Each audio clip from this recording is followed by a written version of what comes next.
Film and Everything Podcast. What's going on, guys? The Film and Everything Podcast. Welcome here with a new episode today. We're going to talk a few things I wanted to actually discuss that we were covering on our website over the weekend that I thought was really interesting, and I wanted to give my thoughts on it.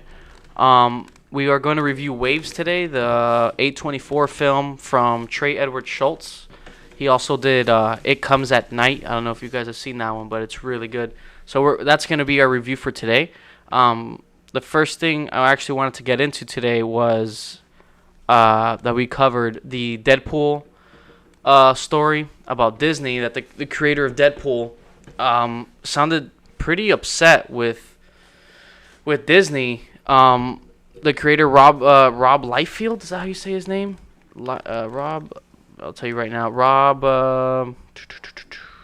Liefeld, and he was talking about Marvel and how basically, essentially, there's no plans in their slate of Marvel films for a Deadpool 3. Yeah, but I read up also that he's not even a part of it.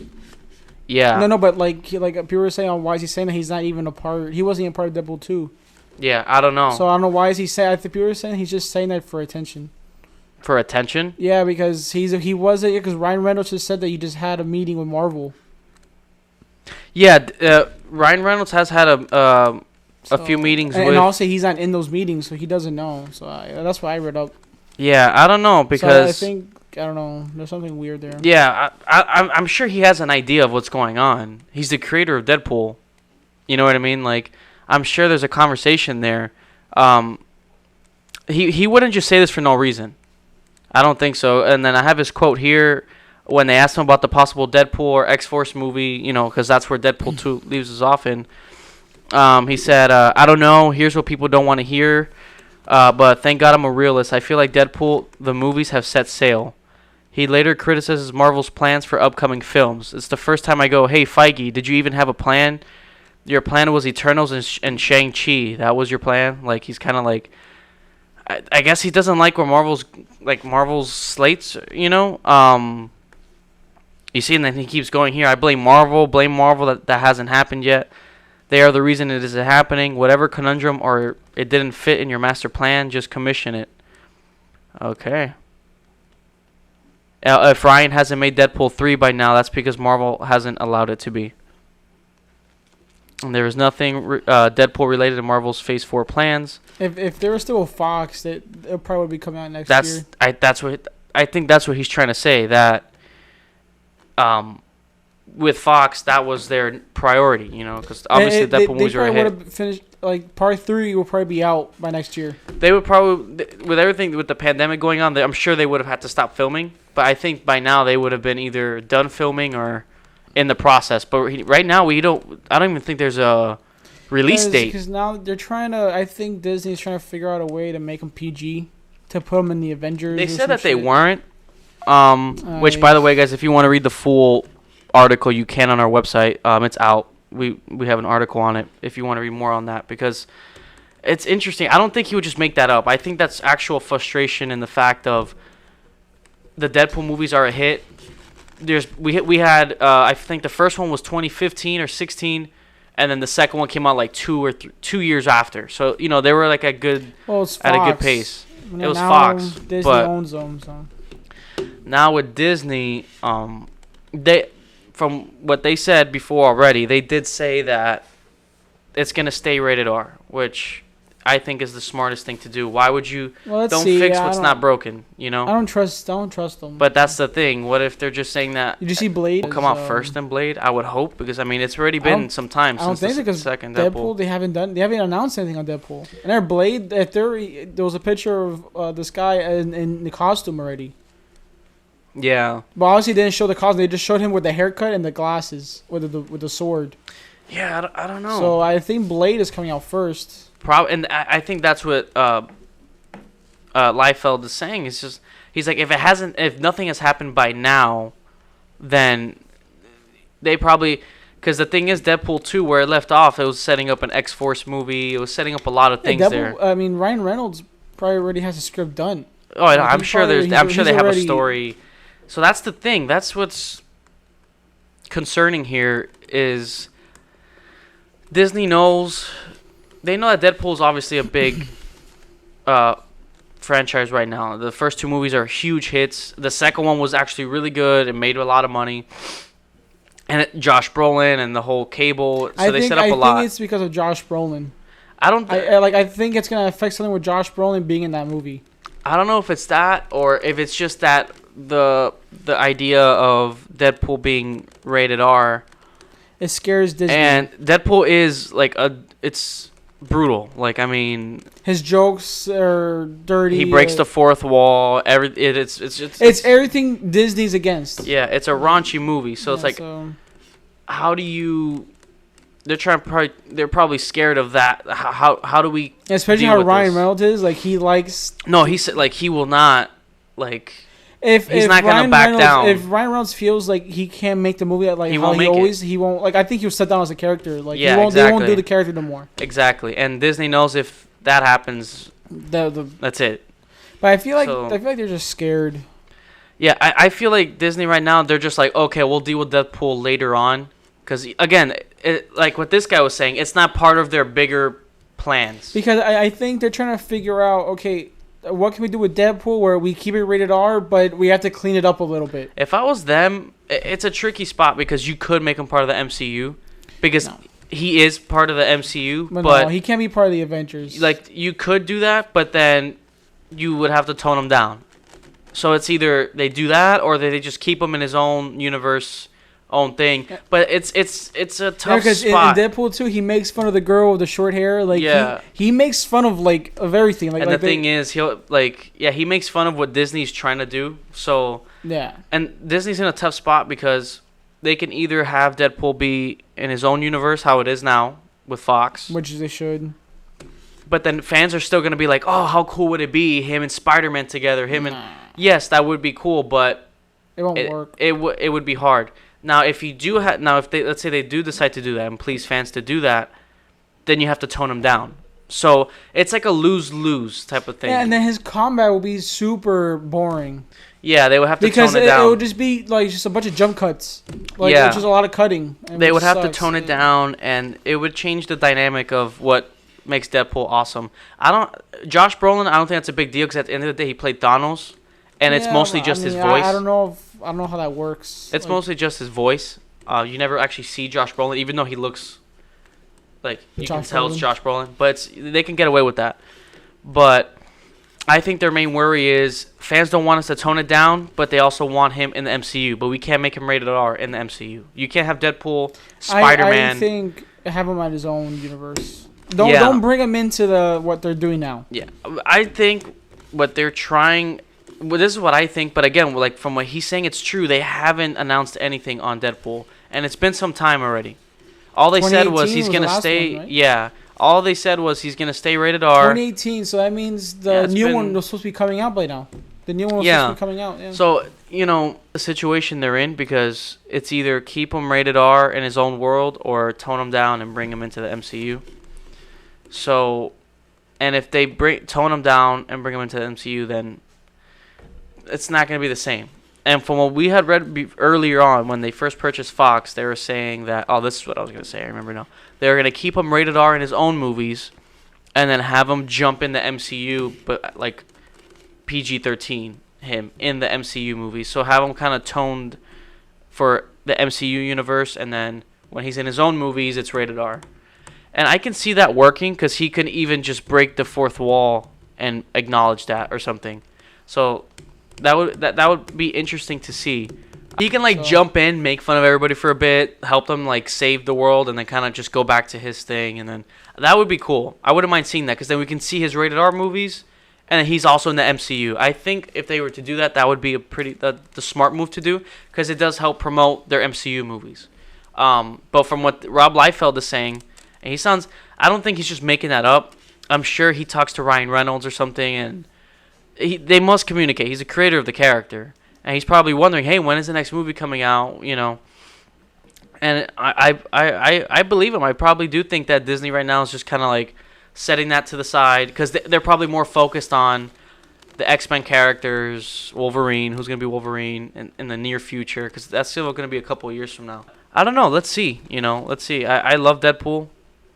he's actually really refreshing. Like his movies they're fun, they're gory. It's a different take on these superhero movies. I hope maybe after this whole pandemic thing, they'll have an announcement and be like, okay, like Deadpool's ready to go, but we haven't heard anything. Not even from Ryan Reynolds, nobody. We only saw that one thing of him going to meet with Disney, and that was it.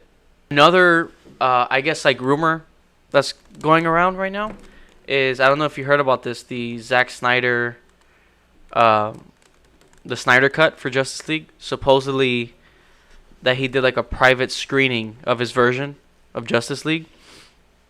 That it took place this year, like early in this year, with Warner Brothers executives and all that. So they're thinking about doing it. So they're saying, not that it's gonna come out in theaters. They're saying that's unlikely.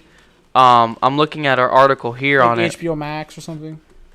Yeah, so that's like the rumor. I'm looking at the article that we had up, which shout out to Fernie. He's doing great with the articles.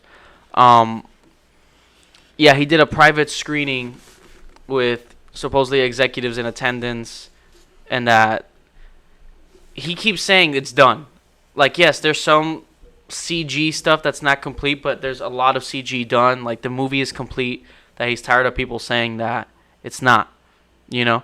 There's not going to be a theatrical release. That's unlikely, which I get that. That's a waste of money. It's, I mean, Snyder, because everybody's been saying that it doesn't even exist, but he's saying it is that, he completed some CG work on his version of the film. It's not 100% finished. This is his quote here. Film is not 100% finished. I still some stuff I want to do, as with every film I've made. Not sure what difference it makes. So the finished level of the film. So yeah, he's pretty much saying it's done. For him, it'll never be done, because like that's just how filmmakers are. They never feel like the movie is done. But he's saying that he's tired of people saying that it's not real. But yeah, supposedly, maybe, and I do think that's a smart move for HBO Max. Just release the Snyder Cut on there. That'll boost subscriptions. I would want to see it. You know what I mean? I understand maybe not in theaters, because that's a lot more investment into a movie that flopped in theaters already, even though it's a whole different version. But I'm with Snyder here, man. You know, I would like to see his version. You know, from what we've heard, the cinematographer of the movie cried when he saw the final cut, because how different it was from his version, and he felt so bad for him. And you know, because when Zack Snyder stepped down, his daughter had passed away and all this stuff. So, and then we got a whole different cut of the, you know, of the movie, and it was really bad. It was awful. Like, it was really bad. I mean, most of the movie is just completely redone. I think even Ben Affleck was he was like out of shape. He wasn't even the same level of physique anymore. And the thing is, I do think I can see why it would be tough for them, because if it's good, the fans are going to be like, wow, you see, and they're probably going to be like, shit, we should have done Zack Snyder's version. We should have done his cut. Even though it's the past already. Like, that slate is clean. Like, they came out, Wonder Woman, Joker. They're in a good position right now. Birds of Prey didn't do well. But they still have a good list of films coming out. And it would be really cool, just as a thing for the fans. Just give it to the fans. HBO Max. Yeah, they're not going to release it, though. If they were to release this, if they announce on HBO Max only, we are releasing the Snyder Cut, you know what I mean? Oh, people would, I would pay for HBO Max for like a month just to see it, or whatever it takes. They won't release it because if it does well, there's gonna be some people. They should have released that version. They should have kept Snyder. They should have done this. Should have done that. Then Warner Bros. It's gonna go back to that past. That's the thing. It's going to bring up that conversation. Yeah. But at this point... And they want to forget about that. They want to move on to the next thing. If they were to do it, I would just be like, listen, we're releasing this for you guys, for the fans, this Snyder Cut version, but this is done. Like, either way, it doesn't matter. There's no more Ben Affleck. You know what I mean? So that there's no way to go back anyway. I think just like, here's just a little extra thing for the fans, because you know what, the fans, man, they've been going at it for years already. Yeah. For years, that like they were doing signing, what is it, those petitions, and they saved up money Like all the fans combined their money and did like billboards when the Oscars was out. They were like going to town, starting trends on Twitter. So it would be a good move, I think, from Warner Brothers if they were just like, hey, like we understand that the fans have been wanting to see this version of this film. I don't know. Here it is. Go watch it on HBO Max. But that's it. Like this is what. No, I want to see it, but it's just. But they have to make it clear, like this is the past, guys. Like we're gonna release this for you guys, and it would be, they would make the fans happy, and the fans would really be. I would appreciate Warner Bros. If they did that. It would bring the fans back to them a little bit. Yeah, but again, those higher ups don't think that way. They're thinking, okay, what's the like damage control kind of thing? Like if we release this, people like it more. Then it's gonna bring up that conversation again, and they don't want that. At the end of the day, the executives care about numbers and money. You know what I mean? This would bring them money. That's what I would like. It's as simple as that. Let the creatives. How would it bring them money? Huh? Oh, for what? Their for the boosts, their boosts in views and subscriptions and whatever the case may be, and if they decide to do it on HBO Max, or if they wanted to just release it video on demand. If they wanted to, I think they would be better off doing HBO Max because then you have people going towards their subscription service and streaming service. But they can even, if they just wanted to release a video on demand, because that's hot right now. The Scooby I think they would make money. There's a lot of fans that want to see this. Even if people who hate the Snyder Cut they're gonna want to watch it anyway. Like everybody's gonna want to watch that because it was the original version of what was supposed to be, and I don't see how it would hurt them. The only thing would be that yes, the conversation would come back of Justice League, but at the end of the day, what DC needs to do, which they haven't done, regardless, is come out and say this is our slate of movies coming out. This is our plan. Here you go. They don't even know. So, and they can. I wouldn't have a problem with them releasing it and being like, "Hey, you know what, guys? We're releasing this for you guys, like the fans. We appreciate how supportive you are of this version of the film and how passionate you've been. Here you go." They would be in the fans. The fans would worship them if they did that. Yeah. I would respect that because it's just like here you have to wait and see. I mean, let's see. Hopefully, one day they'll release it. I'm hoping this report is true. Hopefully. Because just give that little nudge to the fans. Release it on HBO Max. It'll boost your streaming service. Yeah. You'll bring the fans even closer to you, and the fans will respect you more. They'll appreciate it, and now you have the fans on your side. Now it's like, you know what, like. Hey, like, they're with us. Instead of this whole back and forth of the fans against Warner Brothers. And now you have the fans with you. I don't know. You released it, and it's just a little... just to release it as this fun, side original version of the film. Even though... Because it is controversial in the sense of Warner Brothers did decide to not go with that version. We don't even know. What if the version's bad? Like, we watch it and it sucks anyway. Okay, but we saw it. You know what I mean? Just out of respect for Zack Snyder, honestly, because that's a lot of work. And at the end of the day, it's not easy to... And from what was supposed to be 3 Man of Steel films, it ended up becoming Man of Steel, Batman v Superman, Justice League. That's what it ended up becoming. And I would have liked... I think it was a terrible idea. I don't know whose idea it was. I'm sure it was Warner Brothers, and then Zack Snyder was like, let's do it. Or vice versa. I don't know. I like Zack Snyder. At the end of the day, I would have liked to at least see Zack Snyder just complete that little thing, that little story arc he had going there. Even though it was... Because Justice League was awful. We haven't seen his version. But Batman v Superman, I didn't like it. But I would have at least... No. Batman v Superman was a bore fest. It was too... It was long. It was just... It was too I don't know. Boring. I don't know what was, and it was too much in one movie. And I don't know if it's Zack Snyder's fault or the studio's fault of trying to rush that in a movie. I was making fun of Superman like he was such a whiny little bitch. Because you can't go from Man of Steel to Batman v Superman and then you're already tying in all the Justice League Then you kill him in Batman v Superman. It's too much. Yeah. I forgot they put Doomsday in Batman v Superman. He wanted to just go big right off the bat, and I get it. Which I think Doomsday wasn't even supposed to be in the movies yet. He was like, I think he's like the... He's the big bad. Yeah, he's the big bad. So they just put him in the movie. Yeah. Because I think the Snyder Cut of Justice League has the black Superman outfit. Yeah, that's the thing. He put the picture. It's like Henry Cavill wearing the black Superman outfit. Yeah, like he had ideas. And there's a whole war scene. There's a whole like. It's a whole different movie. It's a whole different movie, and it's a shame, and. I always say this: but it still wasn't very good either.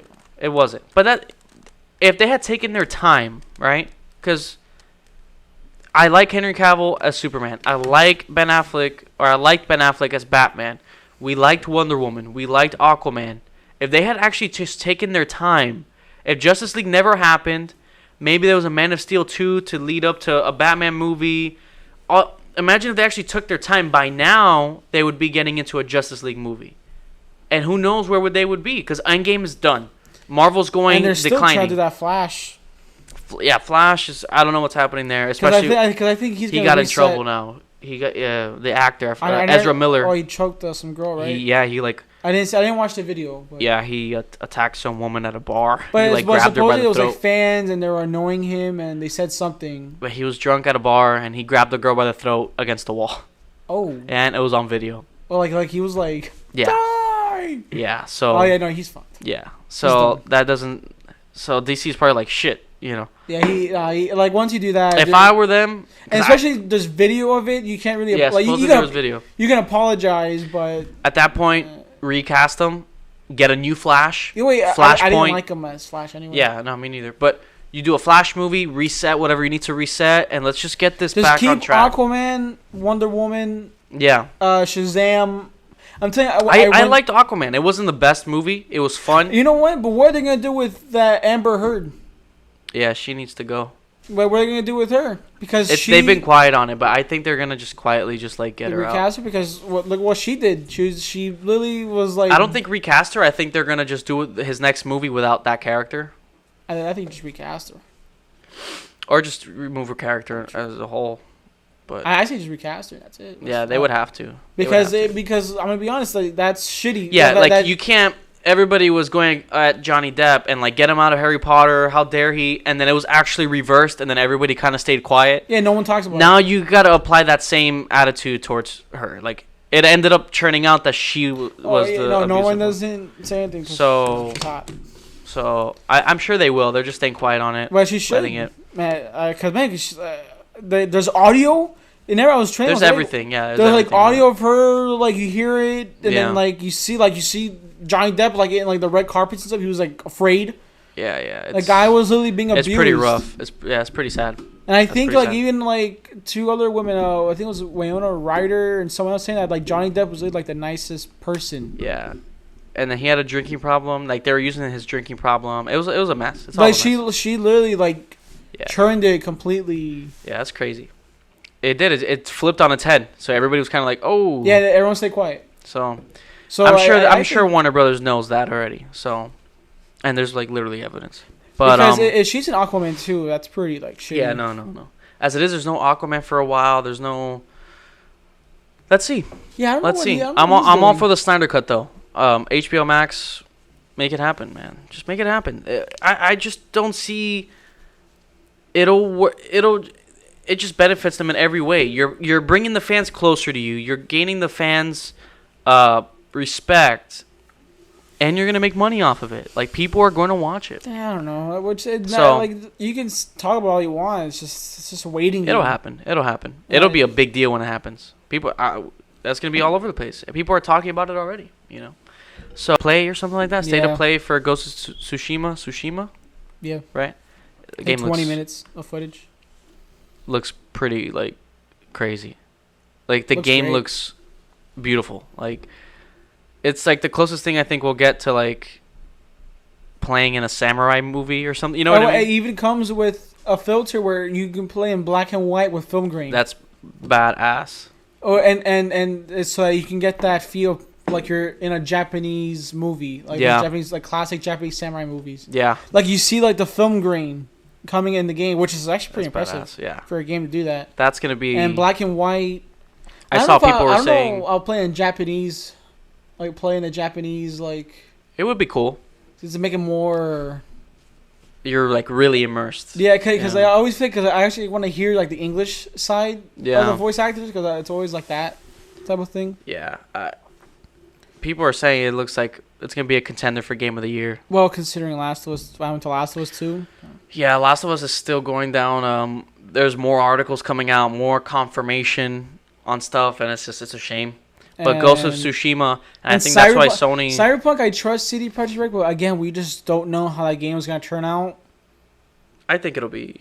I think it'll be great, but at the same time, you don't know. Now everybody's kind of paranoid now. Now you don't know, because you just don't know anymore. For the past year, everything that's been huge has been letting us down. Why some people are not too happy with Cyberpunk, and it's just the fact of, okay, you can customize your character all you want, but you can never see your character.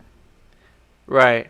I mean, which kind of I get it. That does suck. Like you don't see your character at all. Yeah, because the cutscenes don't. The sex scenes are first person. Everything's first person. So you're like, okay, like I put this new. Even the cutscenes too, right? Even the cutscenes. It's really like, it's all first person. So.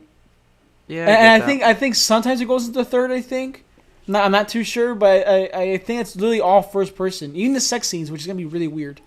Yeah. Because it's supposed to be like immersive. But I thought maybe the cutscenes would be third person, and that's how you see your character. I never the first gameplay demo when they open the elevator, it's like her in third person. If it's like that, I don't know. To their defense, I'm sure there's gonna be like different parts in the map where honestly, there's mirrors and stuff, and you can I'm sure they're gonna make it super immersive where. That's the point. Like, it's just you in this world, and you can look at yourself in the mirror. Yeah, they just posted on Twitter, like, they did, like, a Mad Max car for the game. I saw that. That's pretty cool. For Fury Road. Yeah. Which, I mean... I get why it's first person, but I would like third person just because I want to see my character that I created. It's smaller, but it's going to be more immersive. Yeah, it looks crazy. Besides the flying cars, though. That's too complicating. And because you see it, and it's like, oh, I want to fly a car. Yeah, but I mean, let's see. I like a motorcycle Cyberpunk. I like the motorcycle. It looks badass. You feel more. It looks bad. I mean, if you drive a motorcycle, that might be third person. The gameplay, because I think I read an article that on Steam, people are already labeling like the game as a masterpiece. You can. And people are like, oh, like calm down. Like it's just a game. Yeah. It's not like this whole Blade Runner. Yeah. At the end of the day, it's a game. You know. Because you see in the gameplay is very like simple. It's a game. Yeah. Like. It's very simple. Like because people want this whole Blade. I get it. You get too excited. The cinematic. You know. Like you want that Blade Runner. That's like what I was. Yeah. That's how I was for a bit too. Yeah, I was like, and when you see the gameplay, it kind of. It brings you down a little bit. Because it's true. At the end of the day, it's a first person. Yeah, I think that's why they released that second gameplay demo. Like, because people thought it was gonna be this whole Blade Runner flying car, you know. Yeah, your imagination gets the best of you, you know. And I mean, shit, imagine a game like Blade Runner. Yeah, dude, the game looks great though. The game looks great. So let's get into our waves discussion because I just want to start off by saying this movie is literally one of A24's like top movies for me. This is one of the like best movies in a while. I'm gonna start off, but it's for me a 10 out of 10. I'm just gonna like say it right off the bat, you know, because we saw it like maybe 2 days ago. So you know, I sat on it, I thought about it. I'm just gonna say it now, so it's clear from the beginning of the review. Like it's a 10 out of 10. Like this movie.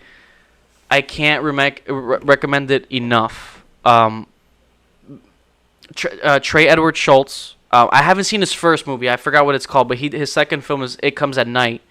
And I'm not sure if you guys listening or watching have seen It Comes at Night, but it's not a movie for everyone, but it's a fucking great movie. It's really good. And this is his third film, and man, like I love how he changed. Like he changed up the style, right? You know, like. It's a whole different story, and it's so good.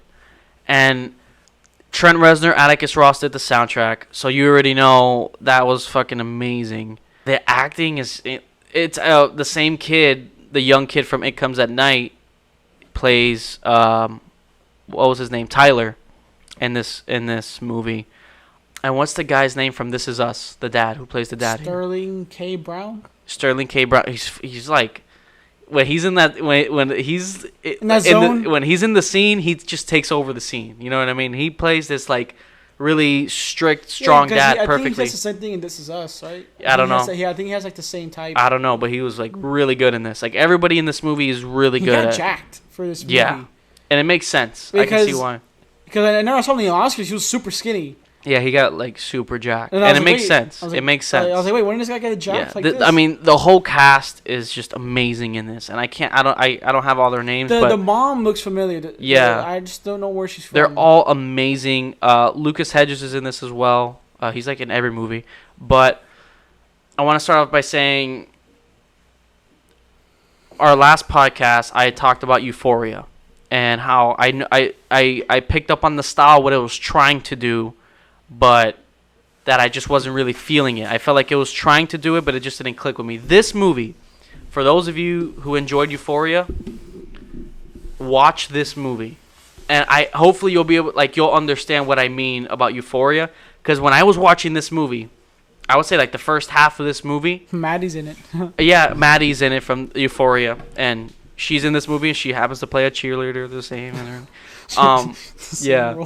But man, the first hour, I remember when I was watching this movie, it was like, this is what I meant about Euphoria. And again, it's not even to like, oh, I'm going back towards Euphoria or bashing it or anything, but it clicked with me there. Because this movie, I was so engaged. And it's the first hour of the movie, but it was tackling the same themes and the same settings, you know what I mean? About this Tyler kid in high school and just that lifestyle of high school and the pressure and all the people around. There's a lot in it. And I was so engaged. I was so... the style's very similar. It's a very active style, very all over the place. And it's engaging, you know, because it's showing how hectic that lifestyle is. It was very similar, but my God, the way it was done here by Edward Schultz this is exactly what I mean. And what upsets me is that this movie doesn't get any recognition, you know. And this movie deserves it. Like, this movie deserves it. Because when I saw, like, that, the whole movie, it's honestly like a masterpiece. And then, like, seeing the similarity of, how, like, that story beat with Euphoria, and I was like, man, like, this is what I meant about Euphoria. Like, it couldn't click with me. I was like, why isn't this clicking? Like, why wasn't I feeling like everybody else? And then I saw this movie, I'm like, this is why. Like, this is how it's done, you know? Because, man, I was engaged. Like, done in a way that it's engaging with the story. It's not just done stylistically to be stylistic, because the movie knew how to slow down. It knew how to let you be with the characters, and all these things are so similar. And the music choices, everything just fit perfectly with the movie. The director literally had a list of music from when he was while writing it that he wanted in the movie, and it had a specific meaning for the movie. And when you guys watch this movie, or if you've seen it and if you watch the videos on it, it's amazing how the detail. And it's on Amazon Prime. Just go watch it. Like, rent it for like $3. This is like how it's done, you know. And this movie doesn't get any recognition. That's what really upsets me. You know, A24 really, this is one of their best. One of their best. Soundtrack, acting, the story, the themes of the movie, how it's done, the pacing. It's like a 2-hour movie, and it really takes you on this whole journey. If you want to add to that, what's your take? No, I love the movie. It was just, I don't know. I just like that style. Like that style is just, I love that style. Like, it was just so good. And the acting. The acting was, it captures you. And that what's his name? Sterling Brown. K. Brown. Dude, he steals it. He steals it. Even who plays Tyler's sister, which I can't get her name right now, but the whole cast. Nobody in this movie is. And it was filmed in Florida. Yeah, it's another fun fact. Filmed here in Florida. I mean. And you know what's crazy? They were in Hollywood. And you know what's crazy? Like, you can tell it was in Florida by the look. And that was the issue I had with Bad Boys 3. Like, you can tell it's not Florida. Yeah, here you can we were watching the movie. I was like, wait a second, that's Florida. They were here in Hollywood, Florida. It looked like they were somewhere in like Miami. Like it looked like Coral Gables, like those really nice houses and all that. Yeah. It was a lot of familiar areas, and man, it's just so awesome. This movie's so good. The ending, where the story takes you, like, because the trailers are so misleading. And I saw one trailer, and I'm so happy I did, and I'm glad I didn't even watch another trailer after that. Because no, there was only one trailer. Yeah, because this just takes you on a whole story, this whole journey, and you just don't know where it's gonna go. Like halfway into this movie, I'm just like, damn, like I already knew, like this movie's fucking amazing, you know, and it's just so well done. It's just, and this is only Trey Edward Schultz's third movie, you know, so it's very exciting, and the soundtrack, Trent Reznor and Atticus Ross. Just I love when they do music for movies, like the duo, you know, with their amazing soundtrack and with this director and writer, and just it all just fit. And I love what he did with the style in this movie. It's very different from It Comes at Night, because It Comes at Night is a very slower, you know. Man, you guys gotta watch it, man. You really do. It's on Amazon Prime. This is a 10 out of 10 for me. I don't know about you. Are you on the same? It's a solid 2 out of 10. Nah, 10 out of 10. 10 out of 10. I don't. Yeah, it was just there. But he had a specific set of songs. Yeah, like the songs when he put like a mainstream song in there, it matched with his feeling that he was going through. He said in one interview, there is the music. There's a point in the movie, a couple points in the movie, that the music is there to capture the emotion and mind state of the character in that moment. So like, he's not just putting the music in there because it sounds cool or because it's like this is what the kids listen to. He's putting it in there because this is the mind state of that person at this time. Putting in there because of solely for the story and how it captures the emotion and mind state of the character in that moment, and that's how it should be. You know, story is everything. You know, character is everything, and this movie is just it's a 10 out of 10. 10 out of 10, man. I mean, I can't wait to see what else Trey Edward Schultz does. The acting in this was amazing. You guys just go watch it if you haven't seen it. If you did see it, are you on the same page as us? Did you not like it? You know, feel free to comment. Let me know. Everything, man, because it left me speechless. When we finished the movie, I was just like, we were like, oh my God. You know what I mean? Because you feel like you went through this whole journey in 2 hours. I can't recommend it enough, guys. Honestly, yeah, guys. So that's our Waves review recommendation. It really does, like, I can't even talking about it. It makes me want to watch it again, and it is a movie I do want to watch again. Yeah. I love what he does with the format changes, the aspect ratio changes. He does so many things in this movie to further the story, you know. When he changes the aspect ratio to make you feel closer with the characters, and he put it on a widescreen to make you feel... It's just so many different things that he does. All these techniques that... It's amazing. Like, this guy is good, you know? And definitely check it out, guys. So we're going to end it there. That's our review on Waves. That's our episode, guys. Just really check it out. And... let us know what you think, because I can't recommend it enough. It's one of the... So far this year, of the movies we've seen, it's my favorite movie this year, I think. Well, it came out last year. Last year, but I saw it this year. So the past year of movies that we've been watching, it's definitely up there in my top. Like, and especially on A24's list, it's up there. And... I mean, everything A24 does. Everything A24 does is amazing. Watched it in theaters. Yeah, you know... Everything A24 does is great. This is up there. So that's it, guys. That's our review. That's our episode. Hopefully you guys enjoyed this. Feel free, if you have seen the movie or you're going to watch it and you want to let us know what you think, you can comment on our episode, messages on Instagram. We do reply to messages on Instagram at Film&Everything_podcast. At me or message me on Twitter. We have a Twitter at Cruisin' Films. Reach out to us. We just started that Twitter. and we'll talk about it because it's just so good. And I'm curious to know what you guys think of it too. Especially if you have seen Euphoria, that comparison, and it's an interesting discussion. So thank you guys again for watching. Thank you for listening. If you like this video, feel free to like and subscribe. And, we're going to keep doing more. Thank you guys so much for watching, for listening. Until the next one, goodbye. You're gonna need a bigger boat. Film and Everything Podcast. Till next time.